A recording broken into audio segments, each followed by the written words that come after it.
Sir Bollywood ने बहुत कुछ बोला है। आप बार बार आप लोग जब बॉलीवुड ने नहीं बोला बोलते, गलत बोला है।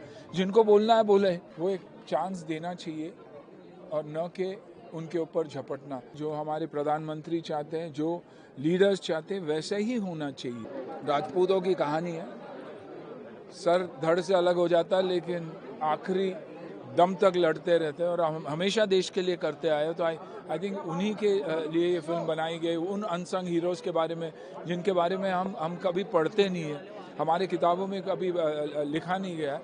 तो उनके वीरों की कहानी है ये। और शेखावत जी और हमारे बाकी मित्रों के वजह से ये पॉसिबल हुआ है। जेडी भाई है, सब लोग हैं, सभी लोग साथ दे रहे हैं।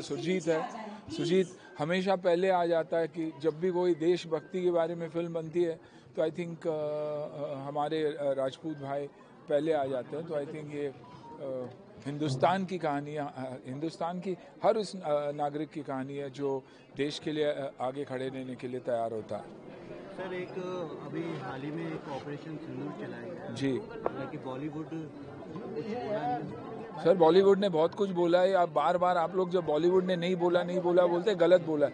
जिनको बोलना है बोले, सबको हम नहीं बोल सकते ना। हम हमारी बात कर सकते हैं, दुनिया की बात नहीं कर सकते। क्या कहना चाहेंगे कि यही है कि देश के हित में सभी खड़े हैं और अपनी अपनी तरफ से वो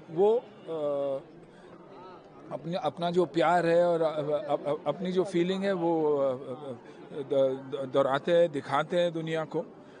सबका अपना अपना तरीका है। तो आई थिंक सबको हमें वो एक चांस देना चाहिए और न कि उनके ऊपर झपटना।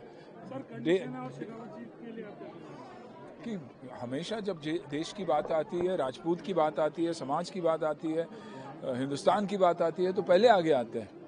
और हमें ऐसे ही नागरिक चाहिए जो देश के लिए एकजुट होके फट करके आगे आ जाए, जो कभी ना डर दिखाते हैं ना पीछे हटने की बात करते हैं। तो आई थिंक बहुत खूबसूरत बात। और इसीलिए ये फिल्म भी उसी एक ऐसे वीर की कहानी है। और पहली बार आप देखोगे कि राजपूत, भील, हिंदू सब एक साथ एकजुट होके दुश्मनों से, शैतानों से लड़ने के लिए निकले। देखिए, लड़ाई कौमों के बीच में नहीं होती, हमेशा शैतानों के साथ होती है, गलत लोगों के साथ होती है। ये याद रखना बहुत ज़रूरी है कि शैतान एक इंडिविजुअल होता है जिसकी सोच अलग होती है और वो ये सोचता है कि मेरी कौम, मेरा सब कुछ मायने नहीं रखता। और मैं अपने एक कौम को रिप्रेजेंट कर रहा हूँ, वो जो गलत बात है। सर इंडिया के अंदर कुछ कंट्रीज को बाइकआउट कर रहे थे, तुर्की वगैरह को। जी, आप जी। उसके लिए क्या कहना चाहेंगे कि मूवीज वगैरह बनाने? अगर इंडिया ने कहा तो मैं कौन होता हूँ चुप बोलने वाला। मैं तो पहले कहूँगा कि जो हमारे देश के लोग चाहते हैं, जो हमारे प्रधानमंत्री चाहते हैं, जो लीडर्स चाहते हैं, वैसे ही होना चाहिए। हम खुद तो चाहेंगे ही चाहेंगे, लेकिन अगर देश एकजुट होकर ऐसे देश ने बात की तो बहुत फ़र्क पड़ जाता है। और मेरी बात मानिए, मैं अपनी इंडस्ट्री की तो डेफिनेटली बात कर सकता हूँ। हर वो हिंदुस्तानी एक ऐसा हिंदुस्तानी है आज के तारीख में कि जब विदेश भी जाता है तो अपनी देश की बात करता है, अपने कल्चर की बात करता है, अपने खाने की बात करता है, अपने लोगों की बात करता है।